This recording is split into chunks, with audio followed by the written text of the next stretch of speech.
بسم اللہ الرحمن الرحیم۔ حدیث مبارک صحیح مسلم۔ رسول صلی اللہ علیہ وآلہ وسلم نے فرمایا، کفر و شرک کے درمیان کیا چیز فرق ڈالتی ہے؟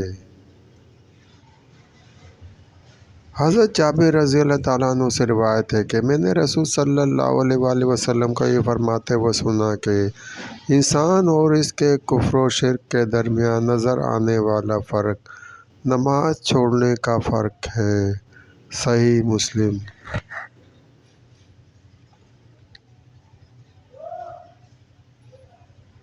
حضرت جابر بن عبداللہ رضی اللہ تعالیٰ عنہ فرماتے ہیں کہ میں نے رسول صلی اللہ علیہ وآلہ وسلم کو یہ فرماتے ہوئے سنا کہ آدمی اور اس کے شرک و کفر کے درمیان نماز چھوڑنے کا فرق ہے۔ صحیح مسلم۔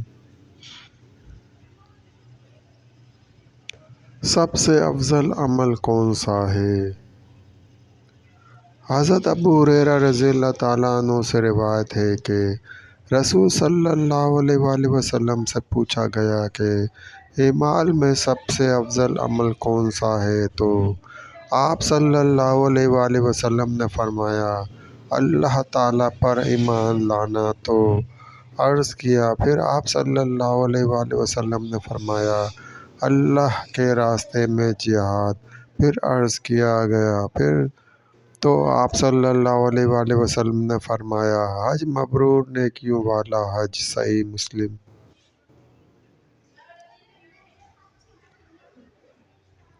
حضرت ابو ذر رضی اللہ تعالیٰ عنہ فرماتے ہیں کہ میں نے عرض کیا، اے اللہ کے رسول صلی اللہ علیہ وآلہ وسلم، اعمال میں سے کون سا عمل سب سے افضل ہے؟ تو آپ صلی اللہ علیہ وآلہ وسلم نے فرمایا، اللہ پر ایمان اور اس کے راستے میں جہاد۔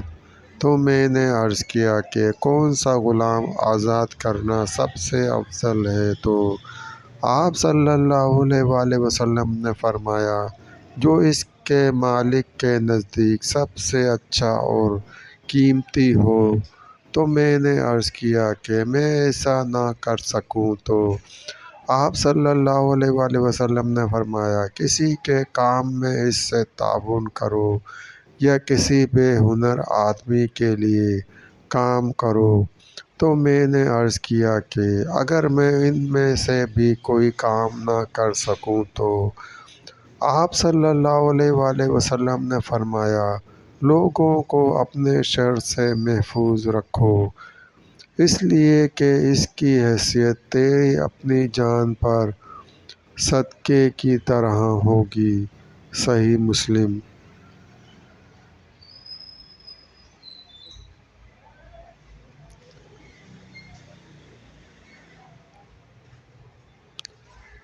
دوستو، سلسلہ بھی جاری، مزید حدیث مبارکہ سننے کے لیے چینل کو سبسکرائب کریں اور گھنٹی کے نشان کو لازمی پریس کریں۔